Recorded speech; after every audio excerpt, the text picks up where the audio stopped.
తెలంగాణలో జిల్లాలు, రెవెన్యూ డివిజన్లు, మండలాలను పునర్వ్యవస్థీకరణ చేయాలనే ఆలోచనతో రాష్ట్ర ప్రభుత్వం ఉంది.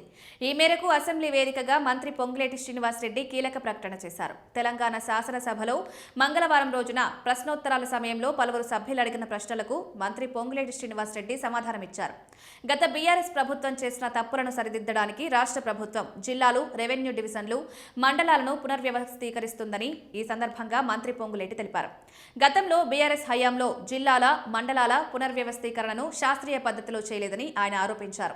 మండలాలను, జిల్లాలను ఇష్టానుసారంగా ఏర్పాటు చేయడం వల్ల పరిపాలనాపరమైన ఇబ్బందులు తలెత్తుతున్నాయని పొంగులేటి అన్నారు. కొన్ని సందర్భాల్లో ఒకే అసెంబ్లీ నియోజకవర్గానికి చెందిన 4 మండలాలను 4 వేర్వేరు జిల్లాల్లో చేర్చడం వల్ల గందరగోళం, అసౌకర్యం ఏర్పడిందన్నారు. నాటి బీఆర్ఎస్ ప్రభుత్వం అశాస్త్రీయంగా మ్యాజిక్ ఫిగర్ కోసమో, కలిసి వచ్చే అంకె కోసమో గాని పొగిడిన వారికి మండలం, ఒక జిల్లాను ఏర్పాటు చేసిన మాట ముమ్మాటికి వాస్తవం.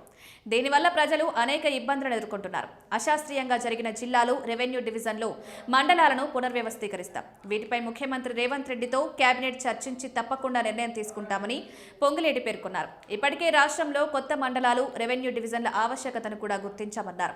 అశాస్త్రీయంగా జరిగిన జిల్లాలు, రెవెన్యూ డివిజన్లు, మండలాలను పరిశీలిస్తామన్నారు. దీనికోసం ప్రత్యేకంగా నివేదిక తెప్పించి శాసనసభలో చర్చించి అందరి ఆమోదంతో ముందుకు వెళ్తామన్నారు. అందరి ఏకాభిప్రాయంతో ప్రభుత్వం ఈ పునర్వ్యవస్థీకరణ చేపడుతోందని మంత్రి శ్రీనివాసరెడ్డి తెలిపారు. ఇక తెలంగాణ రాష్ట్రం 1,12,077 చదరపు కిలోమీటర్ల విస్తీర్ణంలో ఉంది. రాష్ట్రంలో 33 జిల్లాలుండగా అందులో విస్తీర్ణం పరంగా భద్రాద్రి కొత్తగూడెం అతిపెద్ద జిల్లా కాగా హైదరాబాద్ అతి చిన్న జిల్లాగా ఉంది.